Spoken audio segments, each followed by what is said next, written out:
जो आने वाली हैं सभी, चाहे 108 कहिए, 1000 कहिए, 16,000 कहिए, जो भी है वो उनके पालना के अधिकारी बनेंगी, जो कल्प वृक्ष के जड़ के नीचे 10-12 आत्माएं प्रैक्टिकल उनका स्वरूप आएगा, माता पिता का भी, और 10 आत्माएं माता पिता से अलग होंगी। मैंने 12-13 आत्माओं को टोटल कल्प वृक्ष के जड़ में चैतन्य रूप में बैठाया जाएगा। एक ऐसी जड़ बैठा करके सारे चैतन्य सारे सिस्टम बनेंगे। राजयोग से प्राप्ति, अष्ट शक्तियाँ। राजयोग के अभ्यास से अर्थात मन का नाता परमपिता परमात्मा से के साथ राजयोग, जब राजयोग राजयोगिनी के द्वारा जब विद्या बच्चे सीखते हैं, सीखना माना अध्ययन करना, ग्रहण करना, उनके सन्मुख बैठते हैं तो क्या कर रहे हैं, उनसे नाता जोड़ो। किससे? शिव पिता से। यहाँ पर राजयोग राजयोगिनी के द्वारा आपको क्या स्मृति दिलाई जा रही है? उस शिव पिता और शिव माता आदि माता पिता से संबंध जोड़िए। नाता क्या होता है? कोई आप रिश्तेदार थोड़े ही हो कि नात रिश्तेदार हैं। यहाँ तो आदि माता पिता के आदि पुत्र पुत्री हैं। यहाँ एक पवित्र शुद्ध संबंध स्थापित किया जा रहा है कि आपका जो सत्य सनातन जो अनादि है, उस धर्म का इस कल्प वृक्ष चैतन्य कल्प वृक्ष जो माँ है, जो बीज बाप है, उसके अंग और संग में रह के उस धर्म को धारण करके भारत चैतन्य माता पिता देश धर्म की रक्षा बोलते हैं ना, कि धर्म की रक्षा करिए तो ही आपकी रक्षा होगी। तो उसकी रक्षा सुरक्षा, ऐसा नहीं कि उनको ऐसी रक्षा चाहिए जो वजह से बाहरी दुनिया का। इस रावण के राज्य साम्राज्य जो पूरा हर कदम पर वो अपना कब्जा करके बैठा हुआ है, और कहने के लिए कहेंगे पूरा भारत माता की, धरती माता की, तो जब तक उसके कब्जे में है और जो अपना वो मुद्रा बना बैठा हुआ है, उसका बल, धन का बल, उसका मुद्रा है ना रावण राज्य का, पैसा जिसको बोलते हैं धन, जनता का बल जो लेकर के बैठा है, जन बल, और तनाव का बल, सारे तनाव का बल माने जन बल लेकर के बैठा हुआ है। वो सारे बल जो लेकर के बैठा हुआ है, तब तक जब तक अपने राम राज्य का जो वाणी में आया कि धर्म की सत्ता और राज्य की सत्ता दोनों जब तक एक हाथ माता पिता के हाथ में प्रैक्टिकल नहीं आ जाती, आ चुकी है वो तो, लेकिन प्रैक्टिकल जो दिखाई नहीं दे रहे, जो लोग देखना चाहते हैं, जब तक वो नहीं आ जाता है तब तक धैर्यता से तुम क्या बने रहो, रक्षा सुरक्षा सहयोगी यज्ञ रक्षक बन करके और चलते चलो वीर तुम बढ़े चलो। महावीर वीरनी के बच्चे, वीर तुम बढ़े चलो, धीर तुम बढ़े चलो, निडर होके चलो, डरो मत। भले कितना भी माया का बहुत बड़ा पहाड़ दिखाई दे रहा है, लेकिन इसमें सिंह की दहाड़ हो। तुम निडर डटो वहीं, हटो मत, डटो वहीं। मृत्यु हो गई, वरण कर लेना मृत्यु को, लेकिन सत्य को हरण करके पीठ नहीं दिखाना, न लौकिक घरों में भगना कि हमें तो वैसे आ गया वो आ गया। लेफ्ट होकर अगर कोई भी शिफ्ट होना चाहेगा, सॉफ्ट पार्ट दिखाना चाहेगा, लौकिक अलौकिक के बीच में जनता करना चाहेगा, यहाँ से लिफ्ट होकर अलग शिफ्ट होकर के सेफ्टी नहीं मिलेगी, उसको सेफ नहीं रहने वाला है वो, ये याद रहे कोई भी हो। अविनाशी सुख शांति। तो हाँ, अविनाशी सुख और शांति प्राप्त करने के लिए आदि माता पिता से क्या जोड़ना है? संबंध। जुड़े रहिए, जड़ के साथ जुड़े रहिए, जुगाड़ मत लगाइए, जोड़ घटाना मत लगाइए, झांकी के सामने झुक जाइए, झांकिए मत। तभी सभी शक्ति धीरे धीरे सभी नहीं, यथाशक्ति तो मिलेगी, सभी तो माता पिता के साथ बताए ना, वो तो आगे ठीक है। अविनाशी सुख शांति की प्राप्ति तो होती ही है, साथ ही कई प्रकार के अविनाशी किसको कहेंगे? जब माता पिता ही आपको प्राप्त हो जाएं, जो सुख शांति का सागर है, बाप है, तो अगर वही उन्हीं के साथ आपका संबंध हो गया तो उसको सदा काल बोलते हैं। और उनके साथ संबंध नहीं हो पाया तो आप, और जो यथाशक्ति में आएगा वो सदा काल की यहाँ बात की जा रही है और अल्पकाल की बात की जा रही है। सदा काल में कब आएगा? उनकी रचना जब उनसे संबंध संगम पर अविनाशी संबंध जोड़े, मरते दम तक दूर न जाएं। समझ में आ रहा है? ऐसा अविनाशी संबंध तो वो चारों युगों में, पांचों युगों में आपका अविनाशी बन जाता है। कहीं न कहीं ऐसा है, तब तो सन्मुख आप सभी आए हैं जी। तो आप सभी को डरने की जरूरत नहीं है। अविनाशी उन्हीं का बनता है। हाँ जी। बाकी थोड़ा साथ ही कई प्रकार की आध्यात्मिक शक्तियाँ भी आ जाती है। इनमें से 8 मुख्य और बहुत ही महत्वपूर्ण है। इनमें से एक है सिकोड़ने और फैलाने की शक्ति। जैसे कछुआ अपने अंगों को जब चाहे सिकोड़ लेता है और जब चाहे उन्हें फैला लेता है, वैसे ही राजयोगी जब चाहे। राजयोग का, हाँ, तो राजयोगी और राजयोगिनी का ही प्रतीक है ना, बताए ना कश्यप ऋषि का। तो राजयोग, राजयोगिनी को किस किस विषय पर आप फॉलो कर सकते हैं, तभी आप फल स्वरूप धारण करेंगे और फल और फूलेंगे। कहेंगे फलो और फूलो। कुछ आत्माएं फूल बन के रह जाती हैं, फल नहीं बन पाती। फूल जब अपने अस्तित्व को मिटाता है तब एक फल का रूप दे सकता है। फल फूल देखें आप लोग, वृक्ष में कितने फल जो भी आते हैं, वो फूल अपने अस्तित्व को खत्म करता है खिलने के बाद भी, तब जाके फल का रूप मिल पाता है। कितने सिर्फ फूल ही रह पाते हैं, फल नहीं बन पाते। चलो खुशबू फैलाइए, पत्ते के रूप में हरे भरे रहिए, झाड़ कम से कम छाया तो देंगे आप, कुछ तो करेंगे। अरे भाई, कल्प वृक्ष में जो कुछ भी है सब कीमती ही है। इस सृष्टि का कोई भी व्यक्ति या वस्तु रिजेक्ट नहीं किया जाएगा विश्व कल्याणकारी सनातनी विद्यालय में।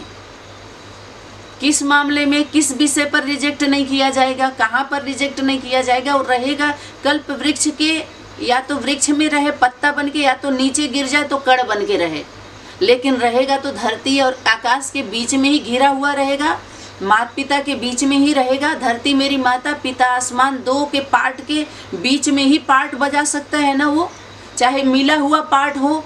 कौन सा पार्ट? डायरेक्टर के द्वारा डायरेक्शन मिला हुआ पार्टधारी हो, और चाहे वही हमारे दो लैट्रिन बाथरूम और यहाँ तक करने वाले, इस प्रकार का पार्ट बजा रहा हो, जीवन जीने वाला, जीवित रहने वाला। क्यों? खाने के लिए, खाने पीने के लिए, मौज मस्ती के लिए आया हो। चाहे रावण के संस्कार धारण करके, रावण राज्य में उनके संस्कार को धारण करके, उनके सुख सुविधा को अविनाशी सुख सुविधा मान करके जीवन जिए।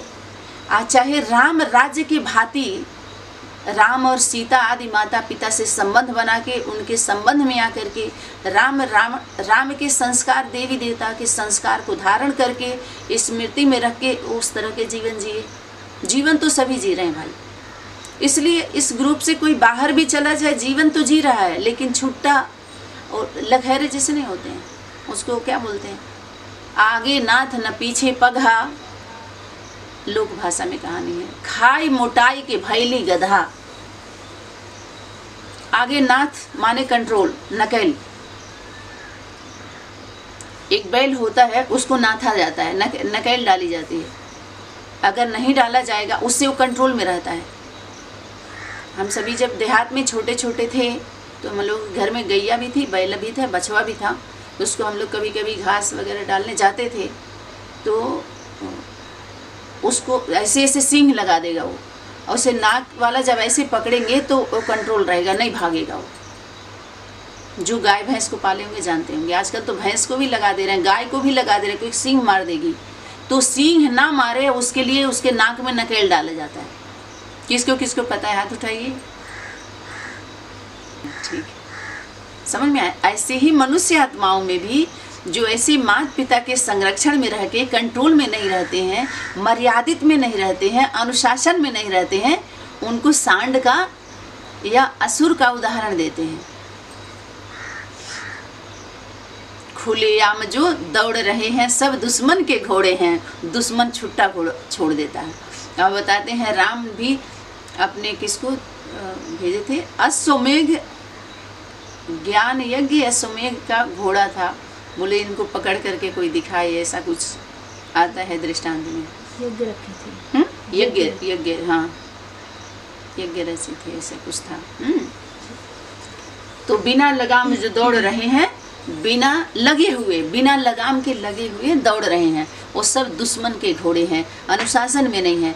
कहते हैं परिवार वाला जो होता है, शादीशुदा होता है या माता पिता होते हैं, तो वो इस प्रकार का युद्ध नहीं करता है। वो बच्चे राजयोगी हैं, प्रवृत्ति में रहने वाले हैं, पवित्र प्रवृत्ति में आ गए। चाहे अपनी इच्छा अनुसार अपने वो राजयोगी राजयोगिनी के लिए है, योगी योगिनी के लिए नहीं है। योगी योगी अपने इच्छा अनुसार नहीं कर सकते, उनको बताया जाता है आज्ञा अर्थात श्रीमत के पालन के अनुसार अपने वाणी को बोलते हैं, कानों से उतना ही सुनते हैं, कर्मेंद्रियों से वो चलते हैं। उदाहरण किसका है, राजयोगी राजयोगिनी का। वो क्या बोल रहे हैं, जैसे राजयोगी ऐसा करता है।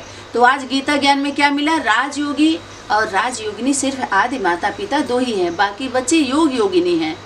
राज से संबोधित उनको नहीं कर सकते, क्योंकि राजयोगी राजयोगिनी दो सृष्टि चक्र पर दो यश हैं, और जो बैठे हुए हैं घड़ी की सुइया कि उसमें तुम बच्चे कौन हो, समय की घड़ी, समय का पहचान बताने वाले उस घड़ी की सुइया हो, अर्थात ड्रामा की सुइया हो। तो सब टिक जाते हैं, जिनको चलो टोकने वाले हैं उनको टिकाया जाता है। अपनी इच्छा अनुसार अपनी कर्म इंद्रियों के द्वारा कर्म करता है और जब चाहे विदेही एवं शांत अवस्था में रह सकता है। अपनी इच्छा अनुसार नहीं, इच्छा मात्रम अविद्या बोला, और श्रीमत के अनुसार चलने के लिए बोला है कि नहीं बोला है, कि अपने इच्छा से आप चलेंगे, तो वही तो परीक्षा हो रही है। अपनी इच्छा से कैसे चलेंगे, आप बंधे हुए हैं ना श्रीमत से। श्रीमत अनुसार चलने के लिए बोला है, अपने इच्छा अनुसार अगर है तो कौन है, वो राजयोगी है, उनको छूट है। समझ में आ रहा है, राजयोगिनी को भी छूट नहीं है, बाप के अनुसार, बाप के श्रीमत के अनुसार उनको चलना है, उनके कदम पर कदम रखना है। समझ में आ रहा है। तो बच्चे कैसे, जब राजयोगिनी माँ कोई छूट नहीं है, तो बच्चे कैसे छूट जाएंगे। हाँ जी, इस प्रकार की विदेही अवस्था में रहने से उस पर माया का वार नहीं होगा। दूसरी है समेटने की शक्ति। इस संसार को मुसाफिर खाना भी तो सभी कहते हैं, लेकिन व्यवहारिक जीवन में वे इतना तो विस्तार कर लेते हैं कि अपने कार्य। मुसाफिर खाना बाहरी दुनिया को ही सिर्फ मत कहिए, एक अंदर की दुनिया जो बनाई गई है बंदरों की है, जिसको हम बेहद की दुनिया कहते हैं, ब्राह्मणों की दुनिया कहते हैं, देवी देवताओं की दुनिया के नाम पर अपना दुनिया रख दी है वसूलने के लिए।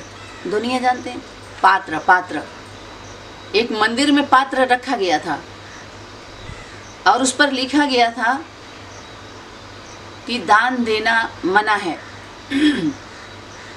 दान लेना मना है। एक तरफ जैसे वो लोग लिखते हैं कि निःशुल्क सेवा, जब अंदर जाएंगे तो आपका शुल्क पता चलेगा और उनके मुल्क का पता चलेगा, और शुल्क कैसा होता है, कैसे लिया जाता है वो पता चलेगा, कि कैसे धरवा लिया जाता है। देह आपके संबंधी, आपके धर्म को भी सब कुछ कैसे पकड़ा जाता है। तो लेकिन व्यवहारिक जीवन में वे इतना तो विस्तार कर लेते हैं कि अपने कार्य और बुद्धि को समेटना चाहते हुए भी समेट नहीं पाते हैं, क्योंकि योगी अपनी बुद्धि को इस विशाल दुनिया में न फैलाकर एक परमपिता परमात्मा की तथा आत्मिक संबंध की याद में ही अपनी बुद्धि लगाए रखता है। एक मिनट, हाँ, परमपिता परमात्मा से संबंध होगा तो केवल बुद्धि से आप योग लगाएंगे, श्रीमत का पालन करेंगे, संबंध को निभाएंगे। जरा आप सभी बताइएगा, जरा ये सभा जब लगेगी, धर्म सभा, और जब ये उठाया जाएगा, ये तो बाहरी दुनिया कोर्ट में लड़ा के सबको कमजोर किया जा रहा है ना। राजयोगी राजयोगिनी के नाम पर, ईश्वर के नाम पर, विश्वविद्यालय के नाम पर, गीता ज्ञान के नाम पर सभी के धन बल, उनके संबंधों के बल को रख कर उनको बंधक बनाने वाले बाहरी दुनिया की राजनीतिक व्यवस्था में जब उनकी समस्या जाती है, तो आपका ईश्वर का विद्यालय रह गया क्या? अगर ईश्वर आपको गाइड करता, ईश्वरी के द्वारा गाइड होते, ईश्वरी के द्वारा गाइड होते, अगर उनका आलय होता, अगर गीता ज्ञान से आप गीता ज्ञान सुनते, गीता माता से सुनते, उनकी पालना में रहते, उनके संरक्षण में रहते, तो बाहरी दुनिया के कोर्ट में जाते, तो आपका विद्यालय भी गया, आपके स्टूडेंट भी गए, आपकी पढ़ाई भी गई, आपकी शिक्षा भी गई, बाप के रजिस्टर में ये काउंटिंग नहीं होगा। दोनों गवर्नमेंट से आप जाने वाले हैं। जब ईश्वरीय गवर्नमेंट में ही आपको सर्टिफिकेट नहीं मिलेगा तो बाहरी दुनिया का देगी क्या? बाहरी दुनिया किसको मानेगी क्या? कि संविधान को दिखाएगी, कहेगी हमारे लिए हम श्रीमत नहीं जानते, हम तुम्हारे धर्म को नहीं जानते, हमारे लिए संविधान बड़ा है। तो संविधान में जब खंगाला जाएगा तो भी आप दोषी, श्रीमत में भी दोषी। तो आप बताइए ना जरा, किसका दर्शन? धर्म का दर्शन तो हुआ ही नहीं भाई, ये तो प्रदर्शन हो रहा है। ओम मंडली वाले प्रदर्शन किए हैं, धर्म का दर्शन कराए हैं। बताइए, जहाँ गए शिवलिंग का वर्ण, शिवलिंग जलाधारी जड़ चित्र को लेकर के पूजा पाठ, ढोल नगीरा मजेड़ा बजा करके देखो, उसमें सभी कह रहे कम समय में इतना निर्विघ्न ओम ध्वनि हम दे के आए हैं, और इतनी संख्या बढ़ गई, जनता का बल, और पूरा कई बढ़ रहा है। और देखो अभी भट्टी भी शुरू हो गई सभी राज्य में। अभी साए साए खाए की बाणी भी देखो कैसे क्या हो रहा है। तो हाँ ओम ध्वनि कराई गई है। अरे एक ही केंद्र स्थान से, राजयोगिनी के स्थान से, केंद्र स्थान से पूरी दुनिया में रियल ओम माँ, जो उसकी मंडली है, माता पिता पुत्र और पुत्री, वहाँ की ध्वनि पूरे विश्व में जा रही है। पूरे विश्व का रिसीव एक ही जगह किया जाता है, और एक जगह से सभी राज्य वाले रिसीव कर लिए, रिसीव किए, संबंध जोड़ लिए। चलिए। हाँ, वह कलयुगी संसार से अपनी बुद्धि और संकल्पों का बिस्तरा व पेटी समेटकर सदा अपने घर परम धाम में चलने को तैयार है। अभी तक तो पेटी आपकी भरी ही नहीं, और विस्तार का बिस्तर अभी तक भी नहीं समेटा गया। बोलिए, हद की दुनिया में ही तो पहले जो पढ़ाई गई है और पढ़ी गई है, जो पढ़ने गए हैं, जो पढ़ाए हैं, उनका पेपर होना चाहिए कि नहीं होना चाहिए? कि ये विद्या जो कुछ भी सीखा है तो क्या समेट लिया? वही तो कहा जा रहा, सभी सिमट जाओ अब और समेट लो। लेकिन नहीं, विस्तार का बिस्तर जरूर लगाएंगे। बांस क्वालिटी की आत्माएं इस विस्तार में छुप गई हैं।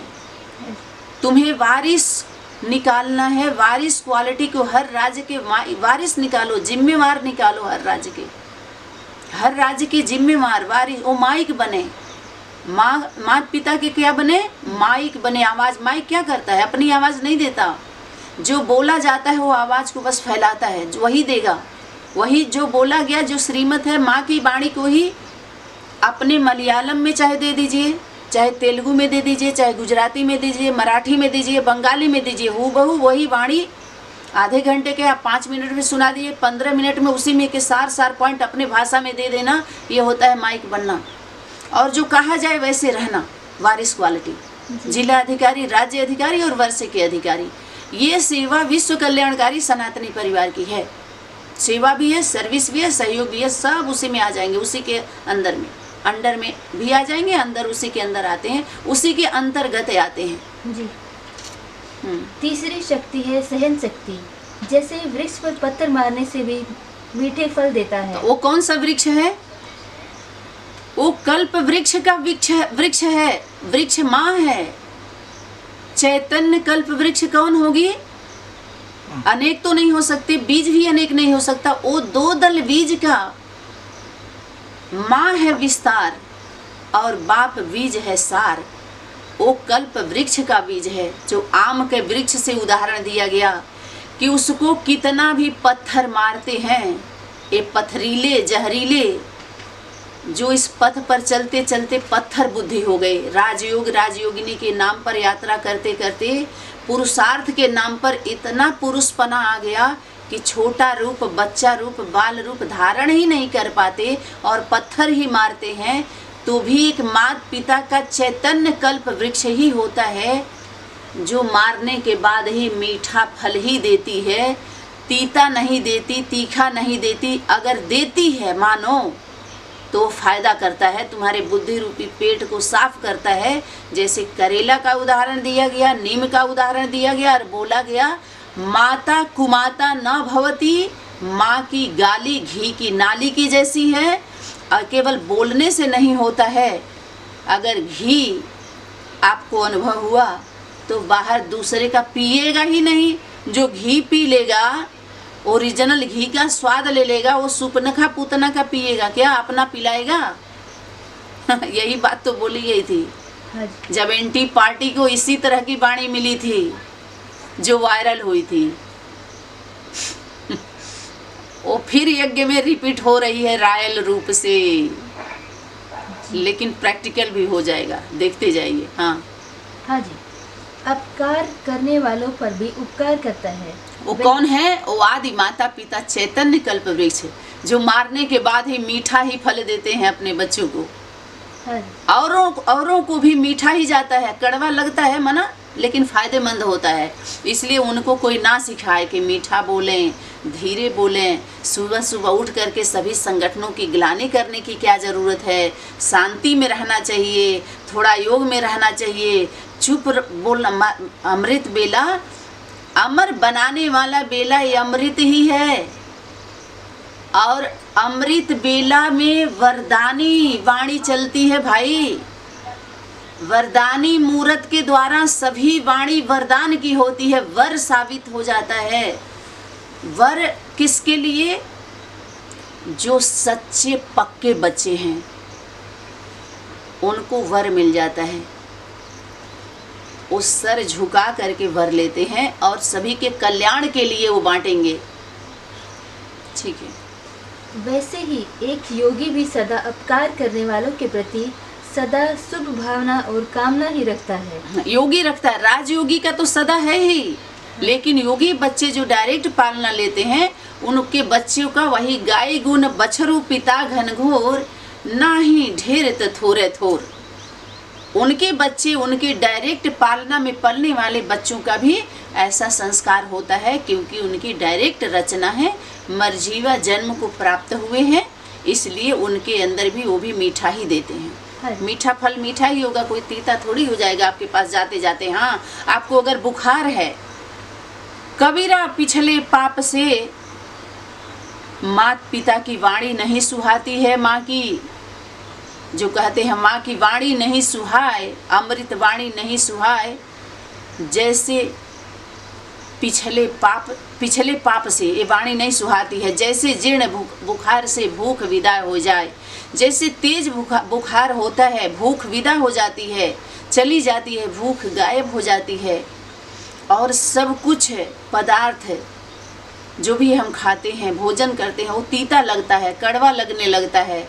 ऐसे जो पिछला पाप होता है, बोझा होता है, उसकी वजह से माँ की वाणी कड़वी लगने लगती है। कबीर कबीरनी से बोल रहे हैं कि हे देवी, जो मनुष्य पूर्व जन्म के अनेक पापों से या वर्तमान में भी संगम पर ज्यादा पाप हो जाता है, उसका तो कम परसेंटेज गिना जाता है, लेकिन संगम युग में इतना ज्ञान लेने के बाद एक का कई गुना बोझा चढ़ता है। वो सीधे कहाँ जाता है? पाताल में भेज दिया जाता है उसको।